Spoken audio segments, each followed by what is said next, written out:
Hi everybody, my name is Alec, I'm with Home and Rehab, and today we're going to talk about a very strange prescription that you may receive from a variety of healthcare professionals that can have a huge impact on us. We're going to talk about diaphragmatic breathing. Specifically, we're going to talk about why it works and what it does. Because it's a very strange thing to hear. If you're in a lot of pain, someone tells you you need to learn how to breathe correctly. Now there's a reason behind why we do that, and I wanted to get in touch with everybody about why. Because understanding how your body works can be a great step forward into understanding why it's so important to do the home exercises that somebody might have prescribed to you. Now I've heard diaphragmatic breathing prescribed from physicians, occupational therapists, physical therapists like myself, massage therapists, chiropractors. All around the board, one of our big goals is to help people get on with this idea because it's very important. But something that sometimes in medical we're not so good at is telling you why we need that. So, in terms of diaphragmatic breathing, there are two different areas that I want to discuss today. First, the physical support structures of breathing, but second, how our nervous system relates. So the physical support structures actually make a lot of sense. There are two different groups that we sometimes use to supplement our breathing. The muscles of our core, as well as the muscles of our neck. Now most of these muscles, especially those like the transverse abdominis, are primarily supposed to be supporting our spine. However, every once in a while, when we're breathing deeply or we have a pain pattern, or depending on how our posture is working, we can't use our diaphragm to expand our chest down like we should in order to help our lungs breathe. So sometimes we'll use these accessory muscles a little bit differently. So I'll try to expand my stomach out in order to get enough air in. However, whenever I'm using my stomach in order to support my back, it means I'm not getting that support from the muscles I'm supposed to. So sometimes that can actually affect how our postural endurance works. The same thing can happen at the neck. Especially a lot of people notice this after a run or after they've done something very cardiovascularly demanding.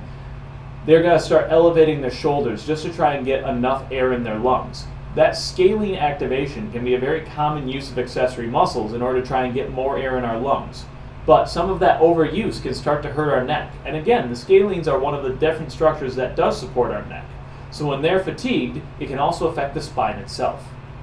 However, structural support is not the only thing going on in our body. We've talked before about how closely our nervous system is tied in terms of its stress activation, in terms of how we perceive pain.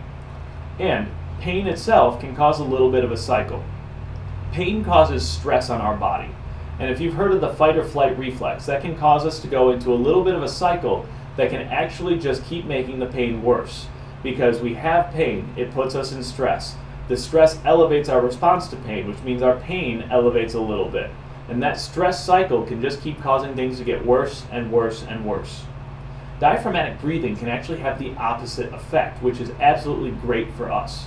When pain has been elevated by the stress response of the body, the best thing we can do is decrease that stress. It's one of the many reasons that breathing therapy can be effective.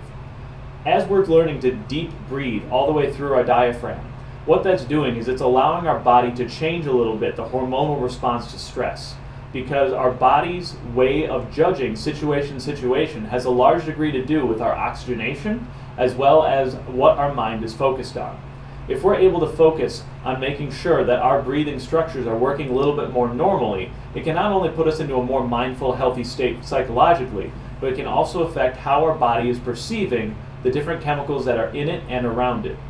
As we're able to decrease that stress response, it can help deregulate some of that pain, allowing all of those structures that have become heightened to dial back their sensation a little bit.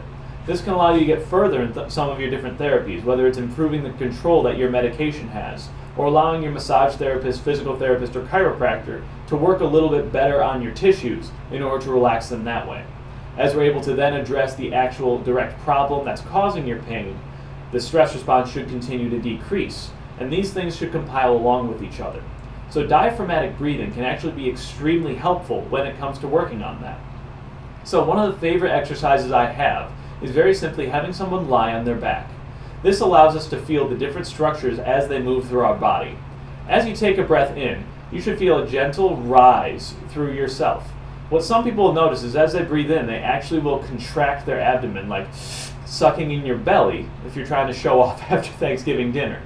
However, what we're really trying to do here is we want to let the diaphragm pull down, which will actually compress a little bit of the space of our abdomen.